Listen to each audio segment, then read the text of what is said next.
அஸ்ஸலாமு அலைக்கும். Welcome to my channel. வணக்கம் மக்களே, உறவுகளை எல்லாம் எப்படி இருக்கீங்க? நல்லா இருக்கீங்களா? இப்போ நம்ம வந்து இறால் வறுவல் பார்க்க போகிறோம்.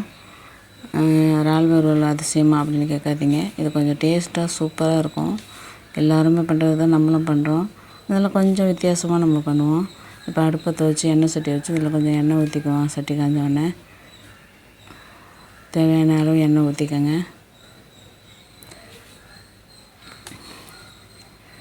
அது வெங்காயம் கட் பண்ணி வச்சுருக்கேன், 4 பெரிய வெங்காயம்.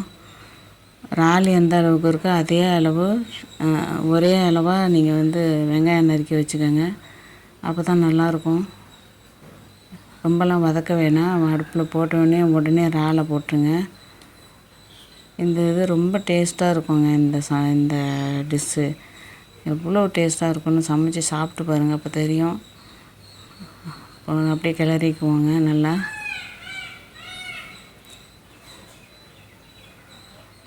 கிளறிட்டு இது வந்துங்க சப்பாத்தி ரோலில் வச்சு சாப்பிட்லாம்,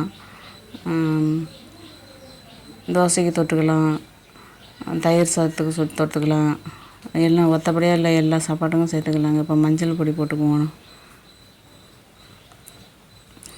இறால் வந்து சப்பாத்தியில் ரோல் வச்சு சாப்பிட்டோன்னு வச்சுங்களேன், பசங்க ரொம்ப விரும்பி சாப்பிடுவாங்க. அதை உள்ளார வச்சு ரோல் சுருட்டி கட் பண்ணி கொடுத்தோன்னு வச்சுங்களேன், நல்லா சாப்பிடுவாங்க. ஆனால் கொஞ்சம் காரம் கம்மியாக போட்டு கொடுங்க பசங்களுக்கு. இப்போ மிளகா பொடி போட்டுக்கிறோம். உங்களுக்கு எவ்வளோ காரமோ அந்த அளவுக்கு போட்டுக்கோங்க. நான் 2 கரண்டி போட்டிருக்கேன், இந்த சின்ன ஸ்பூனால். நல்லா கலக்கி விட்டுக்கலாம். கலந்து இது அப்படியே தண்ணி விட்டு வரும். நம்ம தண்ணி ஊற்றல, நல்லா பார்த்துக்கோங்க. அதிலே தண்ணி வரும். தண்ணி வற்ற தான் நம்ம கிளறிக்கிட்டே இருக்கணும். இப்போ நம்ம தேவையான அளவு உப்பு போட்டுக்கலாம். உப்பு கூட்டியோ குறைச்சியோ போட்டுக்கோங்க. நிறைய பேர் உப்பு கூட சாப்பிடுவாங்க, கொஞ்சம் பேர் கம்மி பண்ணி சாப்பிடுவாங்க. ஆனால் பொருளுக்கு கொஞ்சம் தேவையான அளவு போட்டால் தான் நல்லாயிருக்கும். உப்பு கம்மியாக இருந்தால் தான் நல்லா இருக்காது. திட்டமாக போட்டுக்கோங்க. வற்றி வருது பாருங்க கொஞ்சம் கொஞ்சமாக.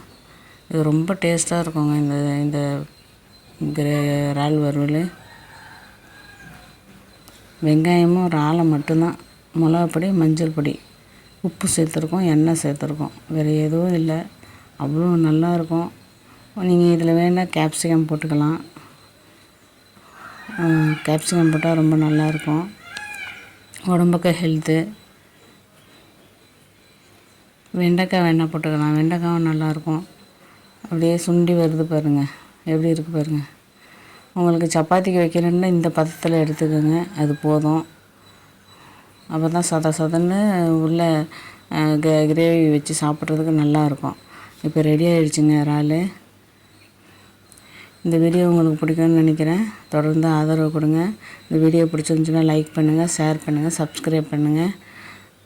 நீங்களும் இதே மாதிரி ரெடி பண்ணி சாப்பிட்டு பாருங்கள். அவ்வளோதாங்க. எவ்வளோ போட்டோம், எவ்வளோ ஆயிடுச்சு பாருங்கள். நன்றி, வணக்கம்.